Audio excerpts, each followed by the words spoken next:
नमस्कार. स्वातंत्र्यवीर सामाजिक संस्था अंधश्रद्धा निवारण विज्ञानवादी विचार प्रणाली या संस्थेच्या यूट्यूब प्रसारण माध्यमामध्ये आपल्या सर्वांचे स्वागत. श्रोतेहो, 2 मे 1921 या दिवशी स्वातंत्र्यवीर विनायक दामोदर सावरकर यांची अंदमानातील सेल्युलर जेलमधून सुटका करण्यात आली. या प्रसंगी डॉक्टर शुभा साठे यांनी लिहिलेल्या लेखाचे वाचन आपण त्यांच्याच वाणीतून ऐकणार आहोत. विनायक तीर्थ. 26 फेब्रुवारी 1983चा दिवस.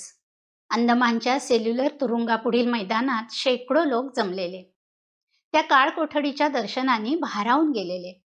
महाराष्ट्राचं लाडकं व्यक्तिमत्व पु ल देशपांडे बोलायला उभे राहिले. काय बोलावं सुचत नव्हतं. भारावलेल्या मनस्थितीत पु ल बोलू लागले. आपण आत्ताच सावरकरांच्या प्रतिमेला पुष्पहार अर्पण केला. त्या खोलीचा उल्लेख अंदमानातली कोठडी असा केला जातो.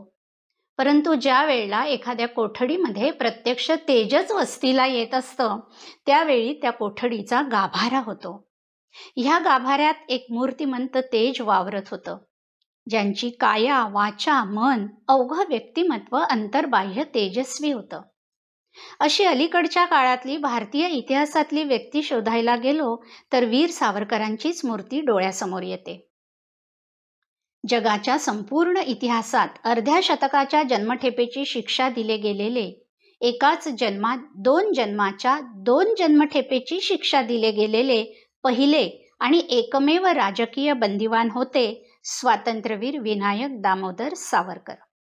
2 जन्मठेपेची शिक्षा झाल्यावर डोंगरी, भायखळा, ठाणे अशा विविध तुरुंगातून नेत अखेर मद्रासकडील जलमार्गाने 30 ऑगस्ट 1911 रोजी सावरकरांना अंदमानमध्ये आणलं.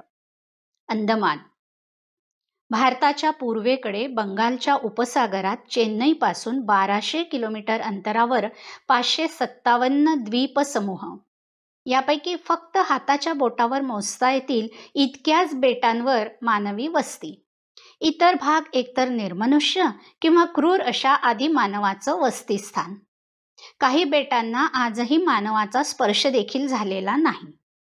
या द्वीपांमध्ये सर्वात मोठं द्वीप अंदमान, 1536 चौरस किलोमीटर. इथे इंग्रजांनी उभारला हा सेल्युलर जेल. सावरकरांच्या आयुष्यातला आणि इतिहासातला हा खलनायक. 1896 ते 1906 या 10 वर्षांच्या काळात हा जेल बांधला गेला. रंगूनवरून विटा आणल्या. तिथल्या कैद्यांकडूनच हे श्रमाचं काम करून घेतलं गेलं. एका बाजूला समुद्र आणि दुसऱ्या बाजूला घनदाट अरण्य.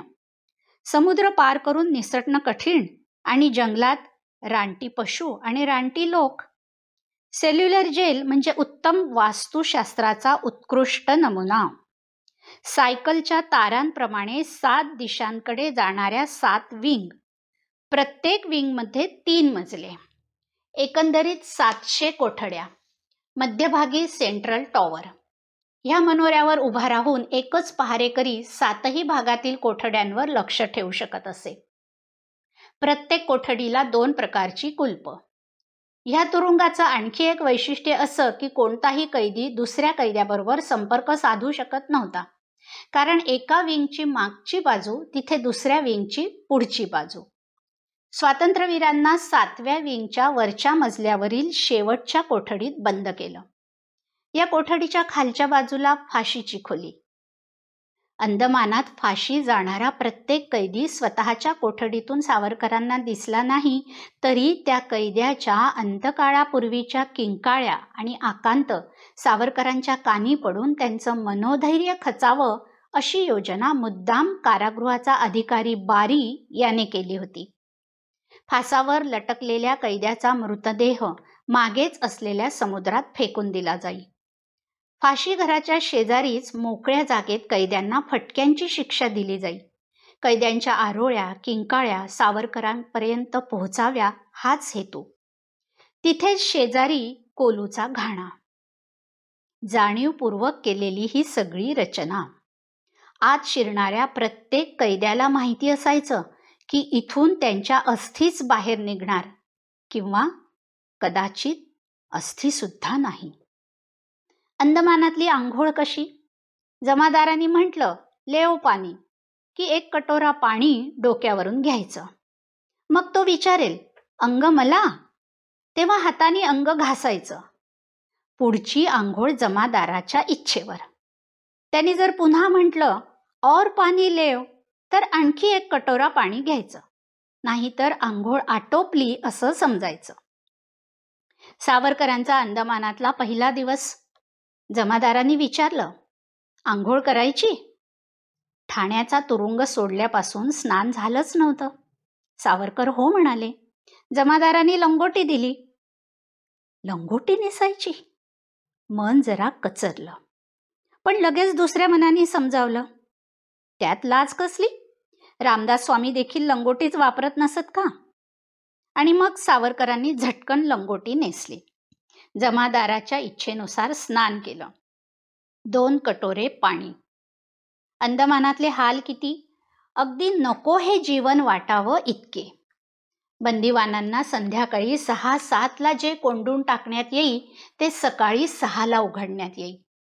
त्या अवधीत अत्यावश्यक शरीरविधीसाठी केवळ एक मडकं ठेवलेलं, म्हणजे सकाळपर्यंत मलावरोध करून थांबलंच पाहिजे.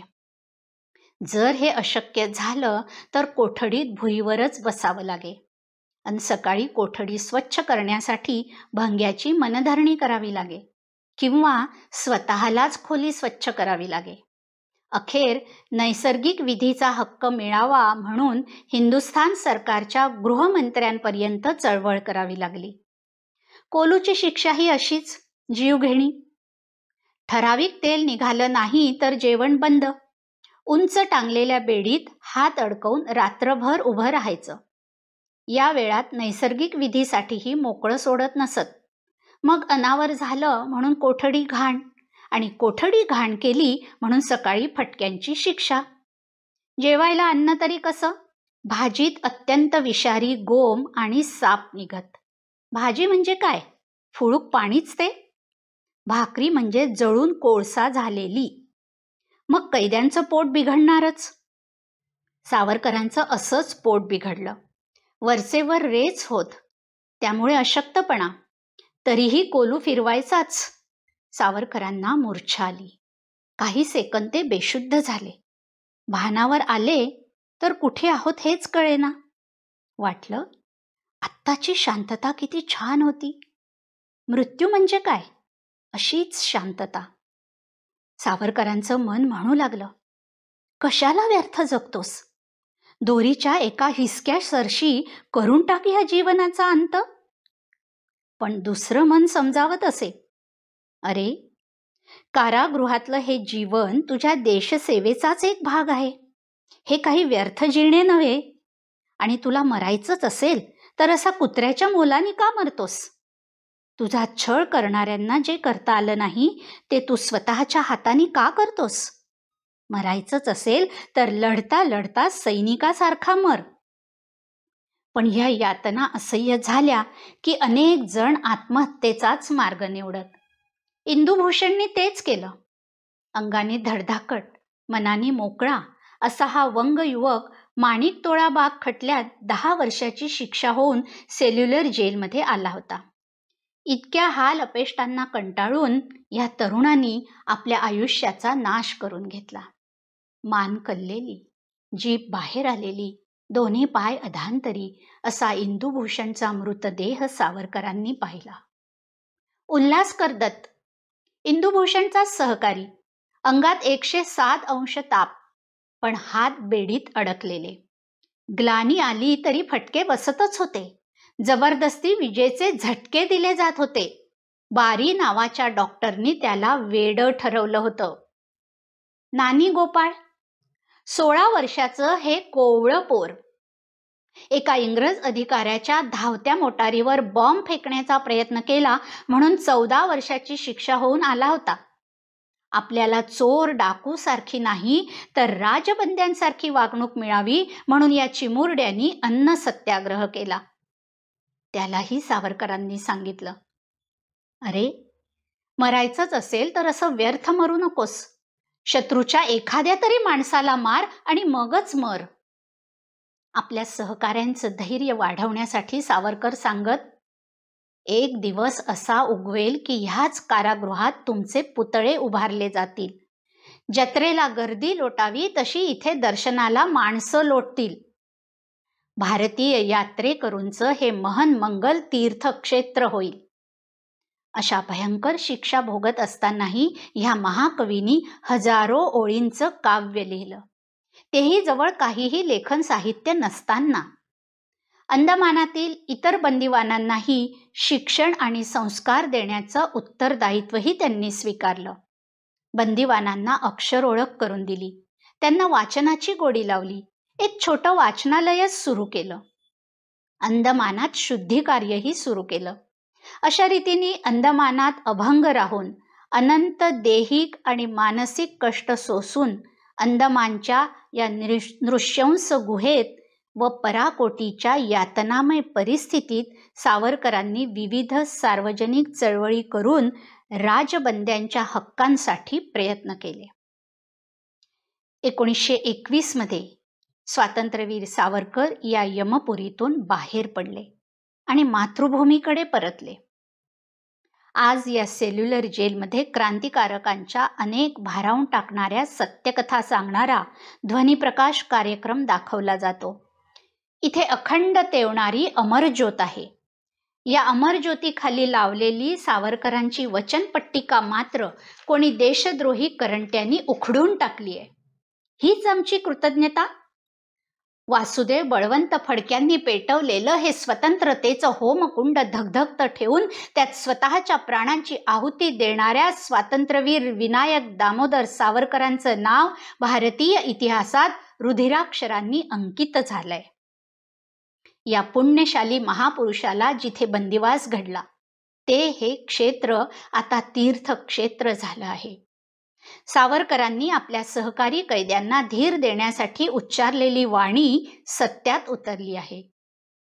विनायक दामोदर सावरकर नामक भारत मातेच्या महान सुपुत्राचे, देशभक्त वीराचे रक्तबिंदू ज्या भूमीवर सांडले त्या अंदमानचे काळे पाणी आम्हास पवित्र तीर्थासारखं वाटतंय. पोर्ट ब्लेअर विमानतळाला तर स्वातंत्र्यवीर सावरकर विमानतळ असं नाव दिलंच आहे. आता अंदमान न म्हणता विनायक तीर्थ म्हणूया. भयानी, स्वार्थानी, संकुचित वृत्तींनी मलिन झालेली आपली मनं धुवायला आयुष्यात निदान एकदा तरी विनायक तीर्थाचं दर्शन अवश्य घेऊ. आज 2 मे 2024.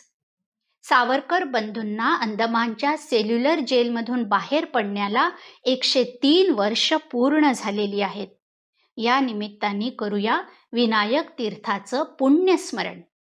भारत माता की जय. वंदे मातरम.